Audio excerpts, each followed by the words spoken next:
മഹാഭാരതത്തിലെ ഏറ്റവും കരുത്തുറ്റ രണ്ട് പോരാളികൾ അർജുനനും കർണനും. അർജുനന്റെ ഏറ്റവും ശക്തമായ ആയുധം സാക്ഷാൽ മഹാദേവന്റെ പാശുപതം. കർണന്റെ ഏറ്റവും ശക്തമായ അസ്ത്രം ഇന്ദ്രദേവന്റെ വാസവി ശക്തി അഥവാ വൈജയന്തി എന്ന വേല്. ഇവയിൽ ഏതാണ് കൂടുതൽ ശക്തം? ഭഗവാൻ ശ്രീകൃഷ്ണൻ എന്തിനാണ് കർണന്റെ പക്കൽ നിന്നും വാസവി ശക്തി നഷ്ടപ്പെടുന്നതുവരെ കർണനും അർജുനനും തമ്മിൽ നേർക്കുനേർ ഉണ്ടാകുമായിരുന്ന പോരാട്ടം ഒഴിവാക്കിയത്? കർണൻ ഘടോത്കചനെ വാസവി ശക്തി ഉപയോഗിച്ച് വധിച്ചതറിഞ്ഞ ഭഗവാൻ ശ്രീകൃഷ്ണൻ ആനന്ദ നൃത്തം ചവിട്ടി. ഇത് കണ്ട് അത്ഭുതപ്പെട്ട അർജുനനോട് ഭഗവാൻ ഇപ്രകാരം പറഞ്ഞു: പാർത്ഥ, ഇന്ദ്രൻ നൽകിയ വേൽ കർണന് നഷ്ടപ്പെട്ടിരിക്കുന്നു. അതവന്റെ കൈവശം ഉണ്ടായിരുന്നു എങ്കിൽ അതുപയോഗിച്ച് അവൻ നിന്നെ വധിക്കുമായിരുന്നു. അതുകൊണ്ടാണ് മുൻപ് പലപ്പോഴും നീ അവനോട് ഏറ്റുമുട്ടുവാൻ ഇടയാകാതെ ഞാൻ തടഞ്ഞത്. ഇനി നിനക്ക് ഭയപ്പെടാനില്ല. ഭഗവാന്റെ ഈ വാക്കുകളിൽ നിന്ന് പാശുപതമുള്ള അർജുനൻ എന്തിനാണ് വാസവി ശക്തിയെ ഭയക്കുന്നത്? പാശുപതത്തേക്കാൾ ശക്തമാണോ വാസവി ശക്തി? നമുക്ക് ഈ വീഡിയോയിലൂടെ പരിശോധിക്കാം. ഏവർക്കും ഇതിഹാസ എപ്പിക്കിലേക്ക് വീണ്ടും സ്വാഗതം.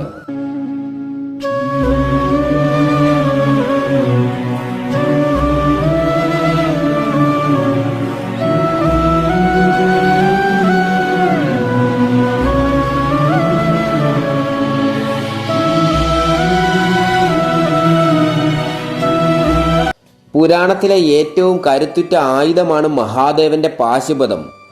വനവാസകാലത്ത് യുധിഷ്ഠിരൻ കൗരവരുമായി ഭാവിയിൽ ഉണ്ടാകുന്ന യുദ്ധമോർത്ത് ഭയപ്പെട്ടു. ഒരിക്കൽ വേദവ്യാസൻ യുധിഷ്ഠിരന്റെ അരികിലെത്തുകയും യുധിഷ്ഠിരന്റെ മനോവിഷമം മനസ്സിലാക്കി അദ്ദേഹത്തോട് ഇപ്രകാരം പറഞ്ഞു: യുധിഷ്ഠിര, നിന്റെ മനോവിചാരം മനസ്സിലാക്കിയതുകൊണ്ടാണ് ഞാനിപ്പോൾ വന്നത്. ഭീഷ്മർ, ദ്രോണൻ, കൃപൻ, അശ്വത്ഥാമാവ്, കർണൻ, ദുര്യോധനൻ മുതലായവരെ പറ്റി നിനക്കുള്ള ഭയം അസ്ഥാനത്തല്ല. എന്നാൽ അത് വിധിവിഹിതമായ കർമ്മം കൊണ്ട് നശിക്കും. പാർത്ഥൻ ശത്രുക്കളെ എല്ലാം ജയിക്കും. എന്നാൽ അതിലേക്ക് വേണ്ട സിദ്ധി അവൻ നേടണം. പ്രതിസ്മൃതി എന്ന മന്ത്രം ഞാൻ ഉപദേശിച്ചു തരാം. ഈ മന്ത്രം ഉപയോഗിച്ച് അർജുനൻ, ദേവേന്ദ്രൻ, വരുണൻ, കുബേരൻ, യമൻ തുടങ്ങിയ ദേവകളെ പ്രീതിപ്പെടുത്തി അസ്ത്രസമ്പാദനം നടത്തിക്കൊള്ളുക. തുടർന്ന് ഉത്തമമായ പ്രതിസ്മൃതി എന്ന മന്ത്രം ഉപദേശിച്ചു കൊടുത്തിട്ട് വേദവ്യാസൻ അപ്രത്യക്ഷനായി. തുടർന്ന് പാണ്ഡവർ കാമ്യക വനത്തിലേക്ക് താമസം മാറ്റി. അവിടെ വെച്ച് അർജുനനോട് യുധിഷ്ഠിരൻ ഇപ്രകാരം പറഞ്ഞു: അർജുന, ഭീഷ്മർ, ദ്രോണൻ, കൃപൻ, കർണൻ, അശ്വത്ഥാമാവ് എന്നിവർ ധനുർവേദത്തിൽ പാരംഗതരാണ്. ദൈവം, ബ്രാഹ്മം, മാനുഷം മുതലായ സർവ്വ അസ്ത്രങ്ങളുടെ പ്രയോഗത്തിലും അവർ നിപുണത നേടിയിട്ടുണ്ട്. അവരെ ജയിക്കണമെങ്കിൽ അമാനുഷികമായ ശക്തിയോടുകൂടി ആയുധങ്ങളും അത് പ്രയോഗിക്കുന്നതിന് വേണ്ട അനിതര സാധാരണമായ പ്രാഗൽഭ്യവും നീ നേടണം. അതിനുള്ള മന്ത്രം വേദവ്യാസൻ എനിക്ക് ഉപദേശിച്ച് തന്നിട്ടുണ്ട്. പ്രതിസ്മൃതി എന്ന ആ മന്ത്രം ഞാൻ നിനക്ക് പകർന്നു നൽകാം. ഏകാഗ്രമായി തപസ് ചെയ്ത് രുദ്രൻ, ഇന്ദ്രൻ, യമൻ, കുബേരൻ, വരുണൻ, അഗ്നി എന്നിവരുടെ പക്കൽ നിന്നും ദിവ്യായുധങ്ങൾ സമ്പാദിക്കുക. തുടർന്ന് അർജുനൻ വിധിപ്രകാരം വ്രതം സ്വീകരിച്ചു യുധിഷ്ഠിരനിൽ നിന്ന് മന്ത്രം ഗ്രഹിച്ചു. പിന്നീട് കാട്ടിൽ പോയി ഘോരമായി തപസ് ചെയ്ത അർജുനന്റെ മുൻപിൽ കിരാത വേഷധാരിയായി മഹാദേവൻ എത്തുകയും അർജുനനുമായി പോരാടുകയും ചെയ്തു. ഒടുവിൽ പരാജിതനായ അർജുനൻ മഹാദേവനെ പ്രാർത്ഥിച്ചു. തുടർന്ന് കിരാത വേഷധാരി മഹാദേവനാണെന്ന് പാർത്ഥന് മനസ്സിലായി. അർജുനന്റെ പോരാട്ട വീര്യത്തിലും ഭക്തിയിലും സന്തുഷ്ടനായ മഹാദേവൻ അർജുനനോട് എന്ത് വരമാണ് വേണ്ടതെന്ന് ചോദിച്ചു. ഭഗവാനെ, ദേവാദിദേവ, എല്ലാ ജീവികളുടെയും ഉള്ളിൽ വസിക്കുന്ന അങ്ങ് ശത്രുക്കൾ മൂലം എനിക്കുണ്ടായിട്ടുള്ള എല്ലാ ആപത്തുകളും ഇല്ലാതാക്കിയിരിക്കുന്നു. ഇനി എനിക്ക് ഈ ലോകത്തിൽ ഏറ്റവും ശ്രേഷ്ഠമായ സിദ്ധി ലഭിക്കുന്നതിനുള്ള കരുണ കാണിക്കണം. ഇത് കേട്ട് പ്രസന്നനായ മഹാദേവൻ അർജുനന് ഏറ്റവും ശക്തമായ പാശുപതാസ്ത്രം നൽകിയ ശേഷം ഇപ്രകാരം പറഞ്ഞു: 3 ലോകത്തിലും ഈ അസ്ത്രത്തിന് നശിപ്പിക്കുവാൻ കഴിയാത്തതായി ഒന്നുമില്ല. വാക്കോ, നോട്ടമോ, മനസ്സോ, ധനുസ്സോ കൊണ്ട് ഈ അസ്ത്രം പ്രയോഗിക്കാം. അങ്ങനെ അർജുനനെ അനുഗ്രഹിച്ച ശേഷം മഹാദേവൻ അപ്രത്യക്ഷനായി. തുടർന്ന് അർജുനന്റെ മുൻപിൽ പ്രത്യക്ഷരായ വരുണദേവൻ, യമൻ, കുബേരൻ, ഇന്ദ്രൻ, അഗ്നിദേവൻ തുടങ്ങിയവർ അവരവരുടെ ദിവ്യാസ്ത്രങ്ങൾ നൽകി അർജുനനെ അനുഗ്രഹിച്ചു. കർണന് ജന്മനാ തന്നെ ലഭിച്ച കവചകുണ്ടലങ്ങൾ അവനെ അമരനാക്കും. അതിനാൽ ഇന്ദ്രദേവൻ സൂര്യനമസ്കാരം കഴിഞ്ഞു വരുന്ന കർണന്റെ മുൻപിൽ ഒരു ബ്രാഹ്മണ വേഷധാരിയായി വന്നു. പൂജ കഴിഞ്ഞു വരുമ്പോൾ ആര് എന്താവശ്യപ്പെട്ടാലും കർണൻ അത് നൽകും. ഇന്ദ്രദേവൻ ബ്രാഹ്മണ വേഷത്തിൽ കർണനോട് ആവശ്യപ്പെട്ടത് കവചകുണ്ടലങ്ങളായിരുന്നു. ഇന്ദ്രൻ തന്റെ പുത്രന്റെ ദിവ്യമായ കവചകുണ്ടലങ്ങൾ ദാനമായി വാങ്ങുവാൻ എത്തുമെന്ന് സൂര്യദേവൻ മനസ്സിലാക്കിയിരുന്നു. സൂര്യദേവൻ ഈ വിവരം കർണനെ അറിയിക്കുകയും ചെയ്തു. എന്നാൽ ആദിത്യ പൂജ കഴിഞ്ഞു വരുമ്പോൾ ആരെന്താവശ്യപ്പെട്ടാലും എനിക്കത് നൽകാതിരിക്കാൻ സാധിക്കില്ലെന്ന് കർണൻ സൂര്യദേവനെ അറിയിച്ചു. സൂര്യദേവനിൽ നിന്നും വിവരമറിഞ്ഞ കർണൻ തന്റെ മുൻപിൽ നിൽക്കുന്ന ബ്രാഹ്മണൻ ഇന്ദ്രദേവനാണെന്ന് മനസ്സിലാക്കി അദ്ദേഹത്തോട് ഇപ്രകാരം പറഞ്ഞു: അങ്ങ് ദേവേന്ദ്രനാണെന്ന് എനിക്കറിയാം. അങ്ങ് പാണ്ഡവ പക്ഷാപാതം കൊണ്ട് എന്നെ മൃത്യുവിന് വിധേയനാക്കാനായിട്ടാണ് എന്റെ കവചകുണ്ടലങ്ങൾ ആവശ്യപ്പെടുന്നത്. ഇത് വഞ്ചനയാണ്. വരം തന്ന് അനുഗ്രഹിക്കേണ്ട അങ്ങയെപ്പോലുള്ള ദേവന്മാർ ഞങ്ങളെപ്പോലുള്ള മർത്യരെ വഞ്ചിക്കുന്നത് കഷ്ടമാണ്.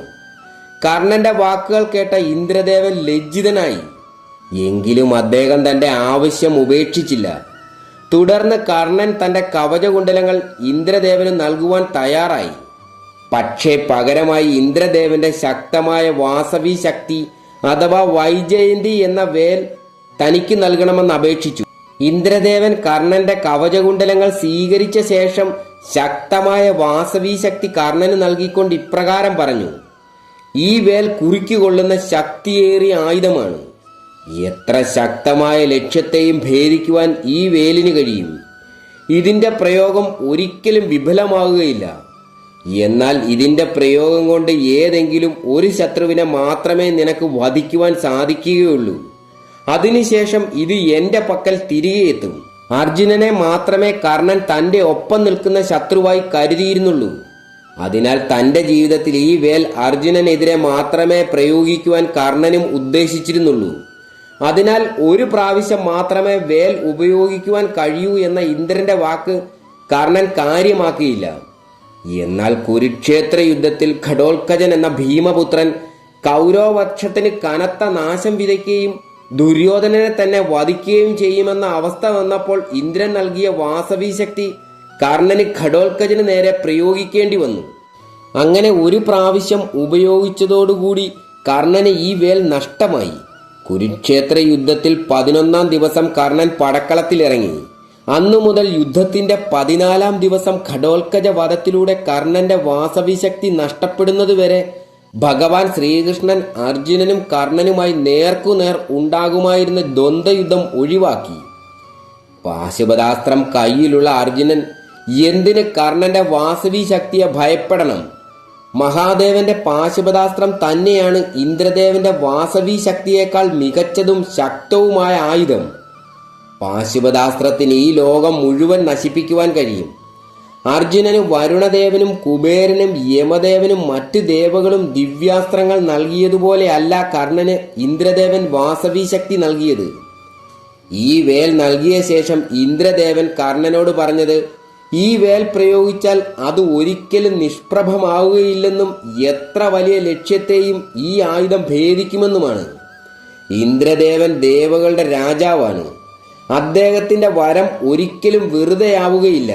അസുരന്മാരെ പോലും ബ്രഹ്മദേവനെ തപസ് ചെയ്ത് വരം വാങ്ങിയ ശേഷം മഹാദേവനെ പോലും പോരിനു വെല്ലുവിളിക്കുന്നു.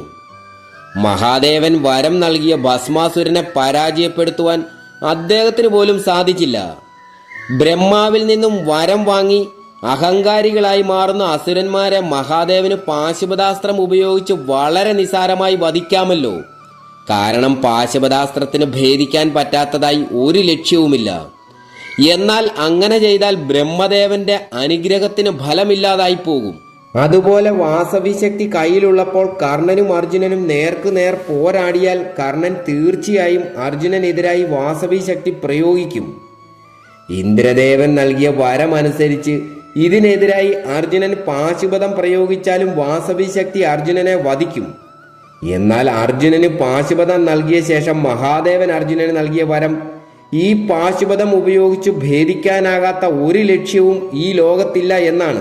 കൂടാതെ കർണന്റെ വാസവി ശക്തിക്കെതിരായി അർജുനന്റെ പക്കലുള്ള ദിവ്യായുധങ്ങളായ ബ്രഹ്മാസ്ത്രമോ ബ്രഹ്മശിരാസ്ത്രമോ മറ്റ് ഏത് ദിവ്യാസ്ത്രവും പ്രയോഗിച്ചിട്ട് യാതൊരു ഫലവുമില്ല.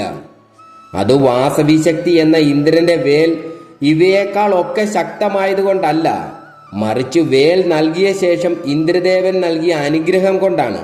ഈ സമസ്യ ഒഴിവാക്കുന്നതിനാണ് എല്ലാം അറിയുന്ന ഭഗവാൻ ശ്രീകൃഷ്ണൻ കർണന്റെ വേൽ നഷ്ടപ്പെടുന്നത് വരെ കാത്തിരുന്നത്. കർണന് വേൽ നഷ്ടപ്പെട്ടതറിഞ്ഞ ഭഗവാൻ ശ്രീകൃഷ്ണൻ ആനന്ദ നൃത്തം ചെയ്തതായി മഹാഭാരതത്തിൽ പറഞ്ഞിരിക്കുന്നു. വാസവി ശക്തിയേക്കാൾ ശക്തമായ ആയുധം പാശുപതാസ്ത്രം തന്നെയാണ്. വാസവി ശക്തി ഒരിക്കലും തടുക്കുവാൻ പറ്റാത്ത ആയുധമായിരുന്നു എങ്കിൽ ഇന്ദ്രജിത്തിന് എങ്ങനെ വാസവി ശക്തിയുള്ള ഇന്ദ്രദേവനെ പരാജയപ്പെടുത്തി ലങ്കയുടെ കൊടിമര ചുവട്ടിൽ ചങ്ങല കൊണ്ട് ബന്ധിക്കുവാൻ കഴിയുമായിരുന്നു? അതിനാൽ വാസവി ശക്തി അല്ല, മറിച്ച് ഇന്ദ്രദേവൻ ആയുധം നൽകിയ ശേഷം കൊടുത്ത അനുഗ്രഹത്തെയാണ് ഭഗവാൻ ശ്രീകൃഷ്ണൻ ഭയപ്പെട്ടിരുന്നത്.